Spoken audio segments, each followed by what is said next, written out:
एक छोटे से गांव में पवन अपनी पत्नी सुनीता और 2 छोटे बच्चों के साथ रहता था। पवन मेहनत मजदूरी करके अपना गुजारा करता था। उसकी मजदूरी बहुत कम मिलती थी और महंगाई बहुत ज्यादा थी, इसलिए उसके घर पर दिन में एक बार ही खाना बनता था। वह कभी कभी सूखी रोटी खाकर ही अपना गुजारा करता था। एक बार गर्मी के दिनों में पवन की पत्नी बोली, गर्मी आ गई है। कई साल से हम और बच्चे एक ही छोटे पंखे में गर्मी काट लेते हैं और अब तो वह पंखे भी खराब हो चुके हैं। इस बार तुम नया पंखा ले आओ। अब उस पुराने टूटे पंखे में गर्मी नहीं जाएगी। बच्चों को गर्मी से परेशान देखकर रोना आता है। बच्चों को देखकर मुझे भी रोना आता है। मैं एक बदनसीब बाप हूँ जो घर में एक पंखा भी नहीं ला सकता। सुनीता, तुम तो जानती हो मेरे रोज की कमाई से हमारा घर का गुजारा बहुत मुश्किल से हो पाता है। ऐसे में मैं पंखा कहाँ से ला सकता हूँ? एक पंखा की कीमत कम से कम 200 रुपए होंगे और मैं दिन में बड़ी मुश्किल से ही 100 रुपए कमा पाता हूँ। मेरे पास 50 रुपए हैं। ये 50 रुपये मैं बड़ी मुश्किल से जमा किए हैं। तुम्हारे 50 रुपये मोहन किसान से निकलते हैं तो मुझे 50 रुपये लेकर एक पंखा ले आओ। पवन मोहन के घर अपने 50 रुपये लेने पहुंच जाता है। मोहन अपने घर के बाहर दरवाजे पर बैठा हुआ होता है। पवन को अपने घर आता देखकर मोहन उसे कहता है, अरे पवन भाई, आज मेरे घर कैसे आना हुआ? सब खैरियत तो है ना? हाँ भैया, ऊपर वाले का शुक्र है। दरअसल मैं तुम्हारे पास अपने उधार दिए हुए 50 रुपये लेने आया हूँ। मुझे एक पंखा लाना है। बगैर पंखे के रात दिन काटना मुश्किल हो जाती है। पवन भाई, तुम्हारा दुख मैं समझ सकता हूँ, लेकिन मेरी स्थिति भी कुछ सही नहीं है। इस समय घर में एक पैसा भी मौजूद नहीं है। तुम अपने 50 रुपये फिर कभी ले जाना। इतने में ही मोहन की पत्नी आ जाती है। तुम पवन भाई के पैसे क्यों नहीं देते हो? ऐसी गर्मी भरी रात बगैर पंखे के कैसे काटते होंगे? पवन भाई, मेरे पास यह 40 रुपए हैं, तुम इन्हें ले लो। बचे हुए 10 रुपए मैं तुम्हें बाद में दे दूंगी। पवन 90 रुपये लेकर पंखे की दुकान पर पंखा लेने जाता है। दुकान वाले बहुत सारे पंखे दिखाता है, लेकिन कोई भी पंखा 100 रुपए से कम नहीं होता। सेठ जी, मेरे पास केवल 90 रुपए हैं। आप मुझे कोई सस्ता सा पंखा दिखा दो। अरे भाई, 100 रुपए से नीचे कोई पंखा नहीं है। सेठ जी, मुझे यह 100 रुपए वाला पंखा दे दो। मैं तुम्हें 10 रुपए 2-4 दिन में लौटा दूंगा। हम ऐसे कंगाल को उधार नहीं देते। कौन पीछे पीछे फिरे? जाओ अपनी राह लो। 1 घंटा खराब करवा दिया। जेब में 90 रुपए लिए हो और पंखा लेने चला है 100 रुपए वाला। बेचारा सेठ की बात सुनकर निराश होकर घर की ओर निकल जाता है। रास्ते में वह सोचते जाता है, कितनी हैरानी की बात है। मैं सारा दिन काम करता हूँ, उस पर भी घर में कोई आराम का साधन नहीं है। ठंड में ठंड से परेशान और गर्मी में गर्मी से परेशान रहते हैं और ना ही कभी पेट भर खाना मिल पाता है। ऐसी जिंदगी जीने की से क्या फायदा जब मैं अपने बच्चों को सुख नहीं दे सकता। बेचारी सुनीता ने घर से निकलते समय कहा था कि पंखा जरूर लेकर आना। अब मैं क्या जवाब दूंगा उसको? बेचारी मेरी वजह से कितनी परेशानियों का सामना कर रही है। अब मैं क्या करूं, कहां जाऊं? तभी पवन को गर्मी से परेशान एक बूढ़े आदमी दिखाई देता है, जो किसी गहरी सोच में डूबा हुआ आसमान की तरफ देख रहा था। उस बूढ़े आदमी को देखकर ऐसा मालूम हो रहा था जैसे वह बहुत बड़ी मुसीबत में है, लेकिन पवन उसे देखकर आगे बढ़ जाता है। थोड़ी दूर जाने के बाद पवन सोचने लगता है, मैं कितना निर्दय हूँ, उस बुजुर्ग आदमी को गर्मी से परेशान देखते छोड़ आया। कहीं वह बूढ़ा आदमी गर्मी से मर ना जाए। पता नहीं उसने कुछ खाया होगा भी या नहीं। कितना बुरा होगा अगर मैं उसे इस हालत में छोड़कर चला गया। मुझे उसकी मदद करनी चाहिए। फिर पवन वापस उसे बूढ़े आदमी के पास चला गया। उस आदमी को गर्मी से परेशान देखकर पवन को उस पर तरस आ गया। फिर वह उस आदमी से बोला, बाबा, आप इतनी गर्मी में यहाँ क्यों बैठे हैं? क्या आपको कोई मदद चाहिए? बेटा, मदद तो मुझे चाहिए, लेकिन तुम मेरी क्या मदद करोगे? तुम्हारी कपड़े तो खुद तुम्हारी कहानी बता रहे हैं। बाबा, मेरे बस का हुआ तो मैं आपकी मदद जरूर करूंगा। ज्यादा ना सही तो थोड़ा बहुत तो कर ही दूंगा। बेटा, मैंने एक शुद्ध खोर से ब्याज पर पैसे लिए थे, लेकिन मैं समय पर उसके पैसे नहीं दे पाया। इसलिए उसने मुझे मेरे घर छीन लिया और मुझे बेघर कर दिया। मेरे पास इतने पैसे नहीं हैं कि मैं उस शुद्ध कोर को पैसे देकर अपना घर वापस ले सकूं, ना ही मुझसे अब कोई काम हो पाता है जो उसके पैसे कमाकर दे सकूं। बाबा, आपके बच्चे नहीं हैं? बेटा, मेरे 2 लड़के हैं। मैंने उन्हें दिन रात मजदूरी करके पढ़ाया था। जब उनकी नौकरी लग गई तो वह मुझे छोड़कर शहर चले गए। वहां जाकर उन्होंने अपना घर बसा लिया और मुझे भूल गए। एक दिन आए थे। दोनों भाई मुझसे मिलने नहीं, बल्कि मेरे जमीन बेचने। बड़ा बेटा कह रहा था कि पिताजी, मुझे शहर में बिजनेस शुरू करना है, इसलिए मुझे पैसे की बहुत जरूरत पड़ रही है। और छोटे बेटे को भी एक फैक्ट्री खोलनी थी, इसलिए दोनों भाइयों ने मेरी सारी जमीन बेचकर आधे आधे पैसे लेकर शहर चले गए और फिर कभी वापस नहीं आए। ये कहते कहते बूढ़ा आदमी रोने लगा। पवन ने किसी तरह उन्हें चुप कराया। बाबा, मेरी पत्नी मेरा इंतजार कर रही होगी। मैं आज उससे वादा किया था कि आज मैं पंखा लेकर आऊंगा, लेकिन मैं उसके लिए पंखा तो ना ला सका। इसलिए अब तुम एक काम करो, यह पैसे तुम ले लो। इन पैसों की मुझसे ज्यादा तुम्हें जरूरत है। हमारे पास पंखा ना सही, घर तो है, तुम्हारे पास वह भी नहीं है। अगर तुम और ज्यादा देर घर से बाहर रहे तो तुम्हारी हालत बिगड़ सकती है। इसलिए यह पैसे तुम उस सूदखोर को दे देना और उससे अपना घर वापस ले लेना। वह आदमी पवन से पैसे ले लेता है और पवन से कहता है, बेटा, तुम सच में बहुत नेक और अच्छे इंसान हो। आज जब तुम खुद अपनी परेशानियों से डूबे हुए थे, तब भी तुमने बिना किसी स्वार्थ के मेरी मदद की। यह तो गुण है जो किसी सच्चे इंसान में होता है। ईश्वर तुमसे हमेशा खुश रहे। तुम्हें इसका कोई अच्छा फल जरूर मिलेगा। मैं दुआ करता हूं कि तुम्हारी जिंदगी में कभी कोई कमी ना आए और तुम्हें हर खुशी मिले।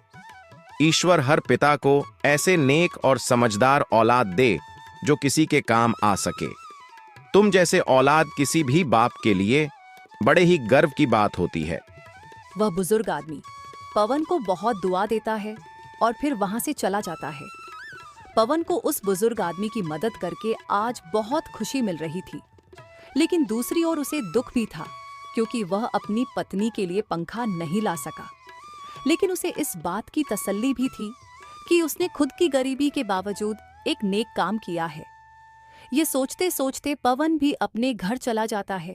जैसे ही उसकी पत्नी पवन को देखती है तो वह उससे कहती है, मैं कब से तुम्हारा इंतजार कर रही थी। तुम्हारा राह देखते देखते मेरी आंखें दुख गईं। दिल में अजीब अजीब ख्याल आ रहे थे कि कहीं कोई अनहोनी ना हो गई हो। सुनीता, तुम भी जरा जरा सी बातों की चिंता करने लगती हो। अरे, जब आदमी घर से बाहर होता है तो समय लग ही जाता है। मैं मोहन के पास गया था पैसे लेने, लेकिन उसने पैसे देने से इनकार कर दिया। पर उसकी पत्नी ने हमारी मजबूरी देखकर 40 रुपए दे दिए थे। क्या बस 40 रुपए ही दिए? तुम पूरे 50 रुपए लेकर क्यों नहीं आए? जब उधार लेने आया था तब तो बड़ा भला बन रहा था, और जब पैसे लौटाने का वक्त आया तो आनाकानी कर रहा है। तुम 10 बार उसके घर पैसे लेने चले गए, तब जाकर उसने तुम्हें 40 रुपए दिए हैं। अब न जाने 10 रुपए कब देगा। और पंखा का क्या हुआ? सुनीता, मैं जब पंखा लेने गया था, लेकिन कोई भी पंखा 100 रुपए से कम नहीं था। मैंने पंखे वाले से 10 रुपए उधार देने के लिए भी कहा, लेकिन उसने उधार देने से साफ इनकार कर दिया। आज के जमाने में कोई किसी को बिना कुछ फायदे के कोई चीज नहीं देता। अगर तुम उससे ब्याज पर 10 रुपए की उधारी करते तो वह तुरंत दे देता। लेकिन तुमने सही किया, जो पंखा नहीं लिया। 10 रुपये की तो बात है, 2-4 दिन में इकट्ठे हो जाएंगे। लाओ 90 रुपये, मैं उन्हें संभाल कर रख देता हूँ। जब पंखा लाओगे तो दे दूंगी। सुनीता, उन 90 रुपए में से 80 रुपए मैंने एक बुजुर्ग आदमी को दे दिए। उसे पैसे की बहुत जरूरत थी, वह गर्मी से परेशान था। अगर मैं उसकी मदद नहीं करता तो शायद वह जिंदा ना रह पाता। फिर पवन ने विस्तार से सारी बात सुनीता को बताई। पवन की बात सुनकर सुनीता बोली, तुमने बहुत अच्छा किया जो उस बुजुर्ग आदमी को दे आए, लेकिन तुम्हें पता होना चाहिए कि जो दिया घर की रोशनी के लिए होता है, उसे मंदिर में ले जाकर नहीं जलाया जाता। अब इस गर्मी भरी दिन में हम अपने बच्चों को क्या कहेंगे? भला इस गांव में कौन ऐसा आदमी है जो तुम्हारी 1 रुपये की हुई मदद कर दे? तुम बिल्कुल सही रहती हो सुनीता, मैं तुम्हारी बात से पूरी तरह सहमत हूँ। लेकिन वह बेचारा बुजुर्ग आदमी हमसे ज्यादा मुसीबत का मारा था। तुम चिंता ना करो, ईश्वर ने चाहा तो हमारे पंखे का भी कहीं ना कहीं से इंतजाम हो ही जाएगा। चलो, तुम मेरे लिए खाना लगा दो, बहुत जोर की भूख लगी है। आज तो घर का आटा भी खत्म हो गया है। 4 रोटी का आटा बचा हुआ था। 2 रोटी बच्चों ने खा ली और 2 रोटी मैं आपके लिए रख दी। और तुमने क्या खाया सुनीता? तुम भूखी हो। मैं भी बच्चों के साथ 1-2 निवाला खा लिए थे। फिर सुनीता पवन के लिए खाना लगा देती है। जैसे ही पवन खाना खाने बैठता है, उतने में ही कोई घर का दरवाजा खटखटा आता है। सुनीता घर के बाहर जाकर देखती है तो एक बूढ़ी औरत खड़ी थी।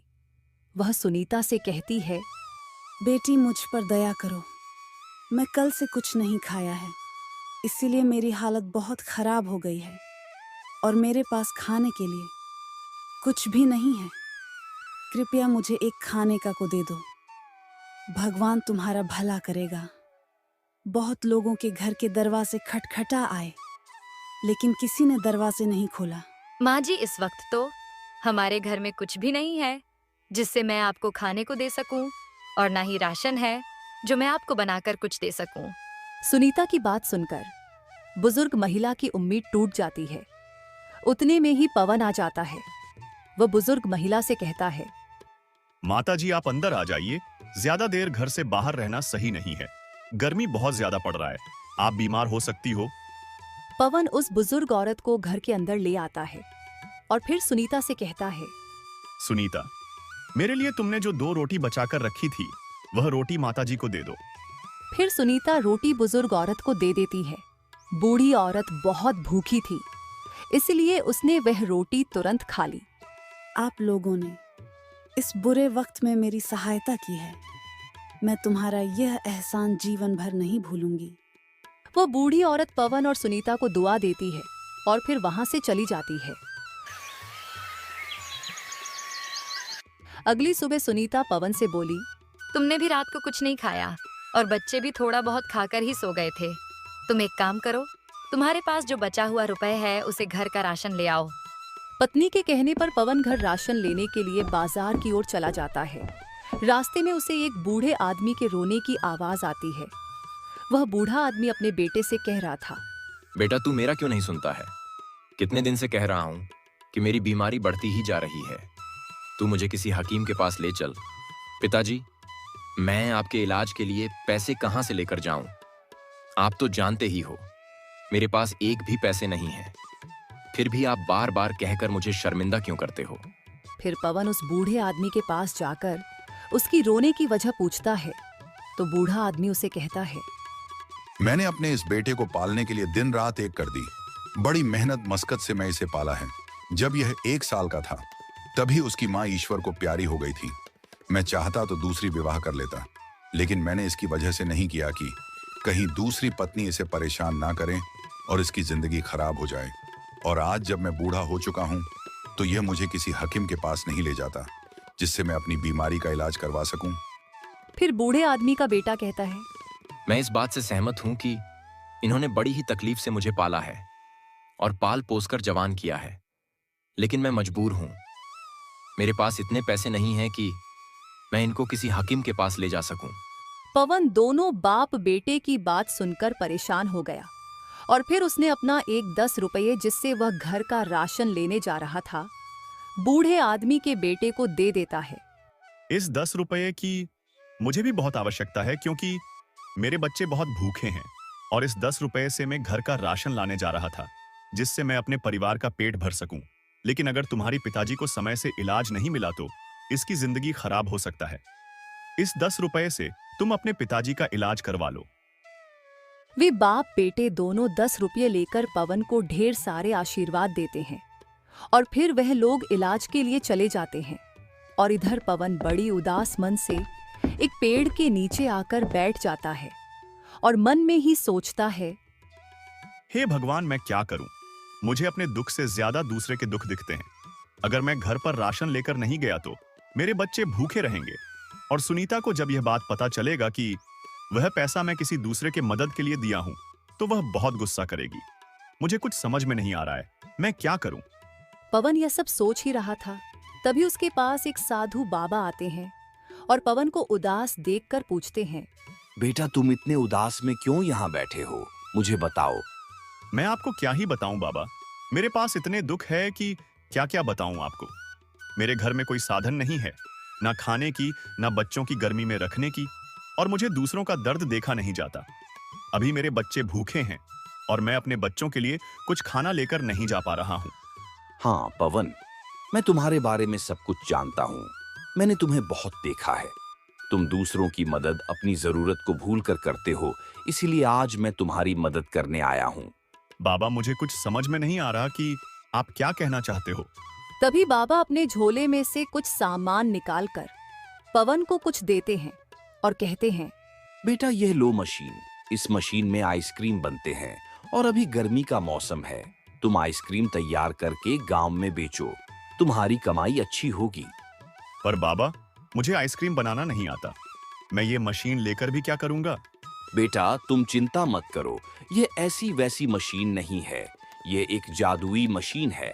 बस तुम्हें इस मशीन में सिर्फ जितना आइसक्रीम बनाना है उतना पानी और चीनी की मात्रा अपने हिसाब से डाल दो, और फिर तुम जिस फ्लेवर में आइसक्रीम मांगोगे वह बनकर तुम्हारे सामने आ जाएगा। पर हाँ, याद रखना, यह आइसक्रीम की मशीन सभी के पास नहीं टिक पाते। ये सिर्फ ईमानदार और मददगार इंसान के पास ही रह पाता है। अगर तुम्हारी अच्छी कमाई होने लगेगी तो तुम यह आइसक्रीम के मशीन को किसी मददगार इंसान को दे देना। आपका बहुत बहुत धन्यवाद बाबा, जो आपने इतनी बड़ी मदद की। मैं आपका यह एहसान जिंदगी भर नहीं भूलूंगा। आइसक्रीम का मशीन लेकर पवन खुशी खुशी घर चला जाता है। तभी उसकी पत्नी हाथ में राशन का थैला ना देखकर उससे गुस्से में पूछती है, क्यों जी, आज भी किसी को पैसा दान में देकर आए हो क्या? घर में तो खुद के खाने के लाले पड़े हैं और चले हो समाज सेवा करने। अरे सुनीता, पहले मेरी बात तो सुनो। मैं घर में सच में राशन लेकर नहीं आया हूँ, पर ऐसा चीज लेकर आया हूँ जो तुम खुशी से झूम उठोगी। हाँ जी, तो बताओ ना, ऐसा क्या चीज लेकर आए हो जो हमारा और हमारे बच्चे का पेट भर सके और गर्मी से राहत मिले।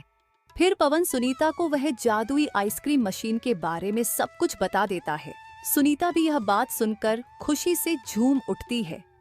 परंतु अब बात यह थी कि आज के खाने के लिए और आइसक्रीम बेचने के लिए ठेला का इंतजाम कहाँ से करे।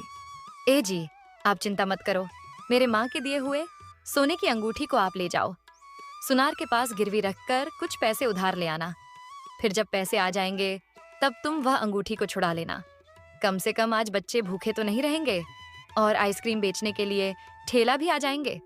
हाँ सुनीता, तुम सही कहती हो। लाओ, दे दो मुझे वह अंगूठी। मैं सुनार के पास जाता हूँ, फिर सामान और ठेला लेकर आता हूँ। फिर सुनीता पवन को वह अंगूठी दे देती है और पवन खाने का राशन और ठेले लेकर घर आ जाता है। लो सुनीता, तुम खाना बनाओ, फिर हम लोग खाना खाकर आइसक्रीम बनाएंगे। फिर वह लोग बड़े मजे से खाना खाकर सुनीता और पवन आइसक्रीम बनाने लगते हैं। बच्चों आइसक्रीम को बनता देख बड़ा खुश होता है। ए मेरी जादुई मशीन, मुझे चॉकलेट फ्लेवर का 50 आइसक्रीम बनाकर दो। यह बोलते ही जादुई मशीन से एक चमक सी निकलती है और उसमें से 50 चॉकलेट फ्लेवर की आइसक्रीम बनकर आ जाती है। यह देखकर बच्चे मानो उनकी खुशी आसमान तक पहुंच गई हो। फिर बच्चों ने एक एक आइसक्रीम को खाया और बड़े मजे लिए। फिर रमेश आइसक्रीम को ठेले में लेकर गांव की ओर आइसक्रीम बेचने चला जाता है। आइसक्रीम ले लो आइसक्रीम, एक बार खाओगे तो बार बार मांगोगे। ये आइसक्रीम जो एक बार छक ले वो दुनिया की सारी टेंशन भूल जाए। खाओगे तो जानोगे। ऐसे बोलते ही गांव वालों की भीड़ रमेश के पास आकर लग जाती है। बच्चे बूढ़े जवान सभी कोई रमेश से आइसक्रीम खरीदने लगते हैं। अरे वाह रमेश, आइसक्रीम खाकर तो मजा ही आ गया। इतनी स्वादिष्ट आइसक्रीम तो मैंने आज तक कभी नहीं खाई। हाँ रमेश भाई, तुम्हारी आइसक्रीम तो और सभी आइसक्रीम वालों से अलग है। ऐसा लगता है कि खाता ही रहूं। मुझे 2 आइसक्रीम और दे देना, मैं अपने बच्चों के लिए ले जाऊंगा।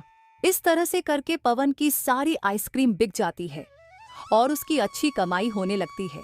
पवन की अच्छी कमाई को देखकर पवन का पड़ोसी मोहन बहुत ही जलने लगता है। एक दिन पवन का पड़ोसी मोहन उससे पूछता है, अरे पवन, तू सच सच बता, तू आइसक्रीम में ऐसा क्या मिलाता है कि तुम्हारी आइसक्रीम गांव में आते के साथ सारे खत्म हो जाते हैं। मैं और भी आइसक्रीम वालों को देखा है, मगर तुम्हारी जितनी बिकती है उन लोगों की नहीं।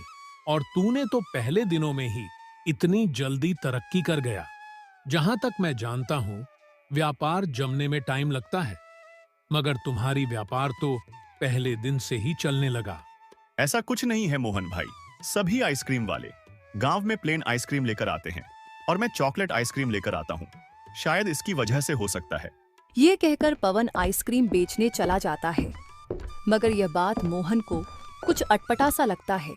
वह मन ही मन सोचता है, दाल में कुछ जरूर काला है। यह पवन बहुत तेज में से है। गांव में तो और भी लोग चॉकलेट आइसक्रीम लेकर आते हैं, पर इसकी जैसी तो नहीं बिकती। मुझे इसका पता लगाकर ही रहना होगा कि आखिरकार यह चॉकलेट आइसक्रीम में क्या मिलाता है जो सभी गांव वालों को इतना पसंद आ रहा है। अगर इस तरह से इसकी बिक्री होते रही तो यह मुझसे आगे निकल जाएगा। नहीं, मैं ऐसा होने नहीं दूंगा। फिर मोहन पवन के घर पर छुपकर निगरानी रखने लगता है। जैसे ही पवन आइसक्रीम बेचकर घर जाता है तो अपनी पत्नी से कहता है, लो सुनीता, पैसे को अलमारी में रख दो। कल तुम इस पैसे से बच्चे का फीस और कूलर लेकर आना। गर्मी बहुत ज्यादा हो रही है। अब हमारे दिन भी बदल गए हैं। मैं पहले एक पंखा के लिए तरसती थी, अब हमारे घर में कुल्लर आने लगे हैं। बस ये सब जादुई मशीन की वजह से हो रही है, वरना हमारी क्या औकात थी कुल्लर लेने की। आज हमारे पास जादुई मशीन ना होता तो न जाने हम कहाँ होते। पापा पापा, इस जादुई मशीन से मुझे आइसक्रीम मंगा दो ना, मुझे बड़ा खाने का मन कर रहा है। हाँ जी, मुझे भी आइसक्रीम खाने का बड़ा मन कर रहा है। मेरे लिए भी जादुई मशीन से मांग लीजिएगा।